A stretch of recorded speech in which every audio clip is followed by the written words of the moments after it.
All right, Brandon. Yes, sir. I think your core is Cade Cunningham, obviously, Jaden Ivey, and I think a rim runner in Jalen Duren has a lot of value in the future. That's a 10 and 10 guy a night easily.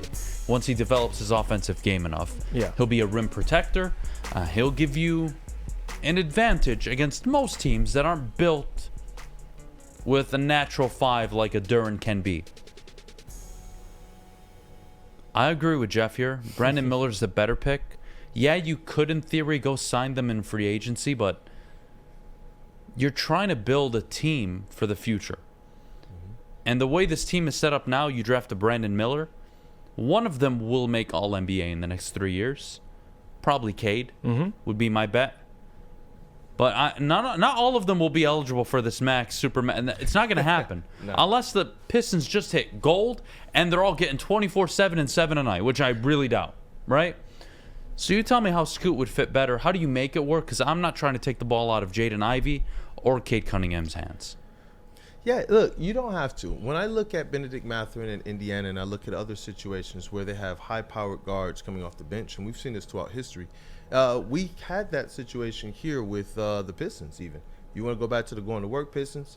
You want to go back to the bad boy Pistons? They had guards, highly dependable guards, all-star worthy guards that were coming off of the bench that could light it up, that could play defense, that could play particular and specific roles. A guy that comes to mind, just for me personally, just in the pantheon of basketball, NBA basketball, is Jamal Crawford. The shots are going to be there because there's going to, when you look at the Pistons box, when you look at how many shots a night Killian gets, when you look at how many shots a night Hamidou Diallo gets, you start to realize you can actually consolidate and simplify your offense, especially off the bench, with a guy like Scoot Henderson who can come in and just get buckets. His ability to get to the rim, his ability to finish at the rim, those were two things that made me really, really, really excited because all of the things we talked about with Jaden Ivey coming into the NBA. Remember last year we talked about this and I said the NBA spacing, that middle of the floor for Jaden Ivey is going to be a key. It's going to be like a trampoline for him. And what was it? He came in and was absolutely running around people. We have middling players who come in out of these drafts and they fit the profile of Scoot Henderson just a little bit. And we see these are the guys that are coming in. Like, who is this guy scoring 20 points on the Pistons again? I'm not opposed. I don't know. I no way. You can't convince me that off the bench, I'm going to put my number 5 overall pick off the bench, let alone the 2nd or 3rd overall pick in this draft off the bench. When you're talking about Troy Weaver coming from OKC, this is about making this team work better than that original team did. You're not sacrificing anything. We were all sitting here salivating at the potential of a Killian Hayes, Cade Cunningham, and Jaden Ivey 3-guard rotation at the beginning of last season. I promise you, Scoot with that is tremendously better. Some people were. But I'm telling you, that rotation has it has tremendously much more potential. You're talking about a guy that some people are saying maybe could reach the potential of a Derrick Rose. You gotta and think about what Cleveland was able to do to even get a Donovan Mitchell there. People kind of laughed at their approach for years. They did.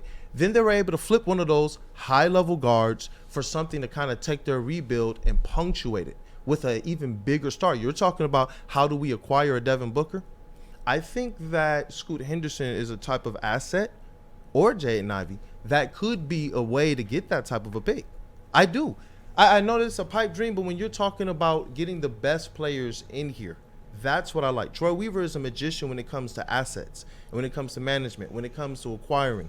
We saw him take Luke Kennard. We saw him take Bruce Brown, and that turned into Isaiah Stewart, that turned into Jeremy Grant, that turned into Luke Kennard. We saw him take one draft pick and turn that into Bojan Bogdanovic, Alec Burks, Jalen Duren.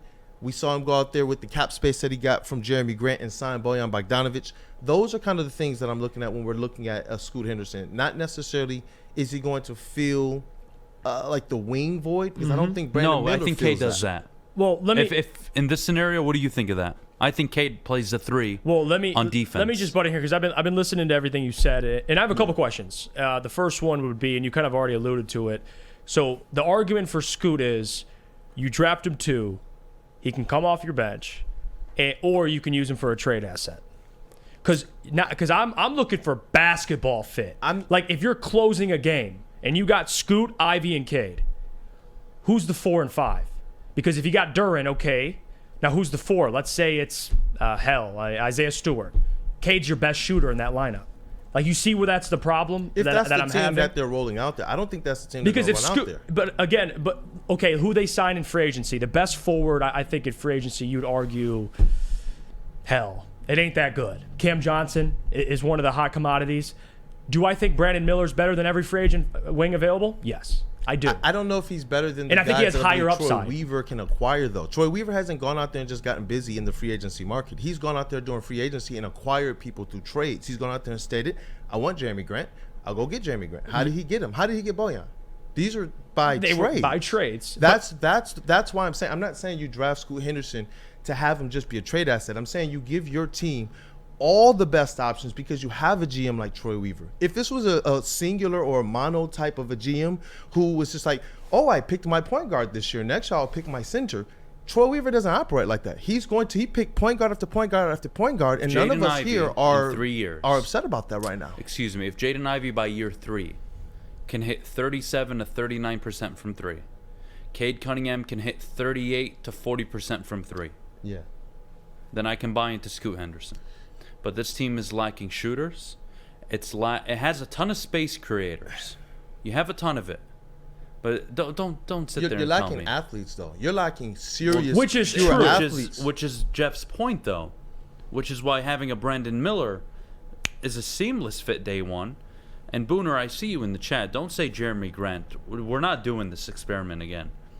The Pistons he's at have the to make top a of my very board clear right now. decision this offseason. Yeah, You go get the right head coach, and you build your offense around what you have, which is Ivy and Cade, and you figure that out. And if it's adding Scoot or if it's adding Brandon Miller, at this point, I don't care. And if it's getting the number 1 pick and landing Victor, great. You got to figure out how you're going to play offense with the guys you have in the backcourt right now before we can even make a decision on who the best fits are. Because until I know that Jaden Ivey can develop a three-point shot and a consistent mid-range game, and that Cade can stay healthy, I really have nothing. you will. That kind of lends into Scoot Henderson, though. And we need a gunner off the bench. They've never had that. The times they've had that, they've been winners. Well, you have to have a guy who can come off the bench and be a legitimate all-star starter. You typically don't draft them, though, that high. Hold on, and let me. But you don't get these opportunities. But the Pistons have put themselves in position. They say we've specifically positioned ourselves to have these attempts to be able to get the players that we desire, we like, we want. And Troy did say, I'm not being backed in the corner into anybody's idea of what a fit is. He was asked that. Would you take Scoot with number 2? Yeah, I would take Scoot with number 2. Would you take Brandon? Yeah, I would. It just depends on how these things play out, but both of these players are fine players. It's just the way that I look at it. When we talk about they have to play basketball, how many times do they go to the bench? I don't want to see them really just kind of play basketball off the bench. Those players are generally going to be your less skilled players. Those are less talented. I want a guy who can come off the bench and we don't have to worry about how many plays we have to draw up for Killian and pick and rolls and this and that. This guy's going to go out there in almost the spirit of AE and just absolutely mash. We the last time we've had that, like I said, we were a winner. We haven't had that in a long time. But your argument is for Brandon, I can go get a Brandon Miller. But could I argue that if you need scoring off the bench, I could help you with that? Not necessarily scoring off the bench. Because if you want, because again, this is where I differ with Jamal. You brought up Jamal, Crawford, some good examples, guys. And even in today's NBA, Tyler Hero, Jordan Poole, 2 guys that are really impactful off the bench for their respective teams. They weren't number 2 overall picks. They don't have the athleticism. I understand that, but I'm not drafting a guy number 2. Would you agree? And this is where I'm coming from. Cade and Ivy, that's your future backcourt. Yes. We would agree. For right now. We would think. Time out. So Time there out. it is. So Time hold on. out. Well, there it is. Because you're at this point, you're like, hey, I'm taking the best player available and I get rid of the worst player. Is that kind of where you're thinking too? No. So you would agree that those 2 are your future backcourt. I believe that you give yourself the opportunity to have all the assets that you can have. I believe that they can actually make it work. I believe that Troy Weaver is a specific type of GM who has tried to do this or has been with regimes and organizations that have tried to do this with multiple players who could be deemed as all-stars, whether they're coming off the bench or whether they are starting. And if he said, we look at all these guys as the same. The players all step to the podium and say, we look at ourselves as the same. If I'm coming off the bench or if I'm starting, this, that, and the other. They're building a program. That's something a little bit different than the ways we're used to seeing NBA basketball put together. Yeah, and but if you can make it work, with less egos than OKC. We all sat here and we all pondered, what if they made it work? But Troy Weaver's actually building a team and a foundation of that from the start. Yeah, but I don't have enough information yet. And the thing I brought up with Ivy, he shot 34% from three. That's got to go up a few percentage points. About 37, 38 on the second half of the 37, season. 38's got to be consistent, I think, by year 3. I think that's a fair expectation. Yeah. His mid-range, awful. Between 10 and 16 feet, he shot 40%. That's unacceptable. Attacking the basket, he was phenomenal. 58% attacking the rim. And then, of course, closer to, just between the three-point range and the free throw line, he shot 44%, which was better, but he didn't take as many shots. Mm-hmm. He took 350 three-point attempts, 185 combined mid-range shots only. That the percentage points need to really change drastically. He's got to get better at the free throw line. I have a lot of hope for Jaden Ivey. We saw the D Wade comps. I think this guy's going to be a spectacular player in the NBA, but he was a rookie, and you're going to draft another rookie at the same position essentially. I'm with Jeff on this. I know you want the player, but the fit, I think, expedites the players around you. They have so little talent, so little high-level talent, that is a fit as well. I don't agree with that, though. I think Cade and Ivy are super high-level talents. I didn't say just that they young. weren't. They need a lot more. That's the thing. Look at the teams that are winning right now. Look at their rosters from start to finish. Yeah, but their stars are 6-7 years into the NBA, and that's why I told him, even before the season, you're still 4 years away, because I have to wait for Ivy and Cade to enter their all-star prime before I can even consider myself a contender. And there's no free agent you add that's going to make me think you can get out of the first round, let alone a draft pick. And that's also the issue I'm struggling with, because the 4 teams left right now in the playoffs, you can argue they got wings. Like Boston, wings. Brown, Tatum. Miami, Butler. Denver, Michael Porter, Aaron Gordon. And they, of course, Jokic, but they got wings. Even with the Lakers, of course, they have LeBron. He makes up for 2 wings. But still, that's where I'm looking at. Although I agree with I'm not going to hate a guy for going BPA. If you think Scoot's the second best player, that's fair. But I struggle with, if I draft Scoot at number 2, at least in my opinion, I have enough confidence in Cade and Ivy. He ain't starting. He will never, unless he's better than Ivy, and then you have to make a decision, are you trading Ivy? But at this point, I guess it's the difference. I have more confidence in these two being my backcourt. And if Scoot's coming off my bench, I ain't drafting him at 2. Like, that's where I'm struggling with. I don't want to. I don't want to. All right, well, I'm gonna philosophy fuck is a little both bit right different, now. man. My philosophy is that's just why it's a little different. I think Cade. I don't want him touching the 3. I don't want Cade. Yeah, at the 3. I don't want that either. So Ivy's my 2.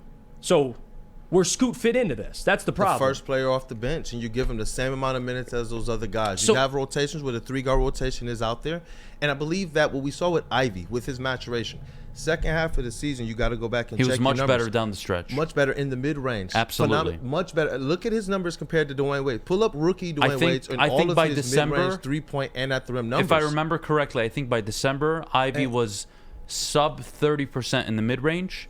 And I think post All-Star break, it was near 48, 49%. He was hitting a lot. But the thing to remember about Ivy is that Ivy was put in a position to play point guard, and he succeeded. Yep. Ivy and Cade Cunningham are high IQ basketball players who have facilitated successfully for their teams. That's something different. Ivy is not just a guy, because I think that when we talk about can we make this fit, I think we do a disservice to Ivy, and we actually are saying, hey, you know what? Let's act like he's not the facilitator that he's shown himself to be. Let's act like this is just going to be some dead log, jam where they're just all sitting around saying, I need the ball, I need the ball, I need the ball, I need the ball. That's not what it's going to be. There's enough shots for 3 high-level scorers, no matter what positions they play, to actually get the ball and score. That's how the NBA is set up. And my thing is this. If you draft Brandon Miller, right? I'm not saying he's not fit. I love Brandon Miller. If we get Brandon Miller, I love his name, by the way. Beautiful name. Best name in the world. But listen, if we get Brandon Miller, I don't, just from the things that I'm hearing and the number one tools that Troy Weaver says he's attacking in free agency, Brandon Miller won't be the starter. He's not going to be the starter. That's what I'm saying. When we're sitting here thinking about these draft picks, we're talking about philosophy, basketball, and what we're hearing the organization say, neither one of those guys are probably going to be the projected starters coming into this season. But who fixes a need right away? Both of them. We need the athleticism. I would argue length and shooting, especially on the wing, is the biggest need for the Pistons. Would you agree? After we sign, if we sign somebody Who? first, Don't then say no. the name. Don't say the name. I will kill you. You saying I will get out of my desk. I swear to God. That's the problem I'm facing too, Brandon. And we'll talk about this later on the lottery show. I look at the free agency class. It's not all that. Ain't nothing there. That's what's the I'm acquisition. being Role is where sold it's Grant at. Williams and Jeremy Grant. That's what my life has come And I to. ain't walk. You ain't, 4 years of this bullshit, and that's what I'm being sold. and Jeremy Grant, in my opinion, he ain't coming to Detroit. I mean, he's going back to Portland. better not. That's a very. I don't think that's happening. So you look at Grant, Cam Johnson. Like if you get those guys, if you're telling me Brandon can't start over Grant Williams, I got nothing for you. Like there's no way in hell Grant Williams. At this stage, they're better than Brandon Miller over Grant Williams all day. Well, long. if they land the number 1 overall Especially. pick, everything we just talked about today is fucking pointless. Yeah. But I mean, that's when free agency gets Well, really interesting. and this also speaks on, again, if you get 4 or 5, I'm trading that thing. I'm looking to trade it. Obviously, you need a deal on the table because we're talking. Look at the argument between just 2 and 3. And those are the luxury arguments. This is one where it's just like, man, but I really like Brandon. Now Like, my imagine- heart is like, I like him too. If we get him, I'm happy with either one of these players. And I think that, just from my perspective, each of them fills a need. I don't think Troy Weaver's just going and saying, oh, well, I got Brandon Miller. No more 3-and-D players for me. I don't think that that's how it's going to go. I What think if you he's fall gonna to 4? aggressively trade. What if you fall to 4 Trade that boy. and you trade it, and you call Memphis and you say, "Yo, we'll take the suspended guy for the 4th overall pick." Oh my god! And then he comes here and he doesn't play a game, but hey, you sold some jerseys, right? What do we think about that? John Morant? No, we're done. Not at all. No party in this No, city. we're John done. Morant, bro. We're done here. Man. None of it. Cool. Score. You know what? Pick Amani Bates. I don't even care. Pick Amani Bates. He I wants was to come here. surprised when I saw like he's projected at like the bottom of the 2nd round. I was literally like, If I'm wow. a team, I don't mean this. How do I say this? It's not often. I'll tell it this way. It's not often a guy that was comped as the next Kevin Durant, a top 7 pick in the NBA draft, has this time kind of fall from grace, recovered a little bit. We don't know enough about his circle yet, but if I'm picking at 30, 33, 34, I trade 3 future seconds to take the chance on Amani Bates. We want to talk about 2nd-round MVPs and Nikola Jokic. Amani Bates has the talent. Oh yeah. Someone's going to... I hope it's Detroit. I'll put it that way. I think Detroit would be a really good fit for him. But man... I think he goes first round. Could you... late first he round? has to. Yeah, I'll say Somebody, there's no way. There's think Amani no Bates will go way late you're first round? passing on Late that fir- talent. there's no way. He has to be. I'm seeing mock drafts that have this guy like. I get it. I'm second just round. That's saying, wild if to you're an NBA GM and you're at 28 to 35 and you're approaching that 2nd round, Grab him. I thought I'm not 31 for the losing Because here. those are Pistons was dope. contenders. I'm not losing If here. you're a contender in the 20s, Wait, hold on. come here, Amani. Ask me this. Come join the Tell team. me this. Am I crazy for thinking like before I went and started looking at where he was mocked? I thought that number 31 pick was perfect for the Pistons to say, you know what, I could take a flyer on a guy like this. Now I know what they say about those. It's like another 1st round. If he's going to be there a little bit lower than that 31st pick, trade back. But am I crazy for thinking that, hey, you take a flyer on a guy like Amani Bates at 31? Oh, you're not crazy. Bro, the comments I think you're are crazy wild. if you pass on him at 31. Look, we posed that question. I and think people we're are gonna like, laugh. No. I think I'm in just 5 like, what? years we're gonna laugh at the 13 to 15 teams that pass on him within that range, when he's either coming off the bench as a really good scoring bench option, or God knows, you never know. Maybe he does live up to his full potential and he is the next comp of Kevin Durant. Who knows? I Who like knows? Amani Bates I think it's personally. worth a risk. That late in the draft, it's the NBA draft. Yeah. It's not the NFL draft. The NBA draft matters for like the first 8-9 picks. Right. And then it's garbage typically after that. You're hoping historically. to get role players So- with upside late in Yeah. the draft. No, I like Amani Bates. I saw the comments. Everybody's like, no, heck no, get him out of here. We don't There's need no that. risk I'm like, What do you involved. mean we don't need that? Amani Bates is a very good basketball player. He can get you buckets. You saw the game he put up for Eastern this year? Oh my gosh, yeah.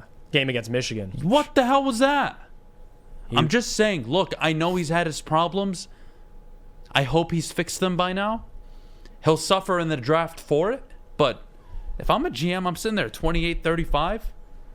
I'll give 3 future seconds to trade up if I have to. Hell, I'll give up a protected top 10 first to I'm move with up you- into I'm the with you late guys on first this one. round. I'm And with y'all on this one. Yeah, I'm if dead you're- serious. It's a layup. Yeah, if you're If drafting, he misses, I missed on a 2nd round, late 1st round pick, not a lottery pick. And if he hits, I look like the smartest guy in the world. What's what you draft for late in the NBA draft? You draft for upside, and you have a guy who was a lottery pick, who was one of the most hyped players, not only coming out of high school, but even before all the stuff that happened off the court. That whole situation is going to be fun to watch. Yeah, he's far better than any prospect you'll take at 30. Like that's again, if he doesn't have the problems he had at Memphis, he's a top 7 pick, and you're talking about his name with Scoot Henderson and Brandon Miller after Victor Wembanyama. That's the truth. Yeah. We said this about Hendon Hooker. He wins the Heisman. He doesn't tear his ACL. He's probably a top 10 pick, given the nature of the quarterback position in the NFL. You got him in the 3rd round. No risk. No risk. Yeah. He doesn't play a down for the Lions. It's okay. You're right, because if Emoni Bates is only this low on mock drafts because of situation and not because of skill or talent, I'm sorry. The Pistons are not in any position, just in my opinion, to pass on him if he's sitting there at 31. I agree. Unless there's just a great deal that's sitting there with Troy Weaver's There's no term. great builds available there typically, and he's going to be the exception, and I think you have to go for it. Yeah, would you take a couple of 2nd-round picks, or would you just take Emoni Bates? You got to take him. I'll just take Emoni Bates. You got to take him. I would trade 3 futures to make sure I drafted Emoni Bates. I'd give up 3 future seconds to make sure I could get Bates at the end of the 1st or early Didn't second. the Pistons trade 2 or 4 second-round picks for stuff we don't even remember today? They've done this. They've acquired picks. They've traded picks. Sign me up. Hey, I'm on the Emoni Bates Express, man. Hey, Seriously. great job. We loved having you.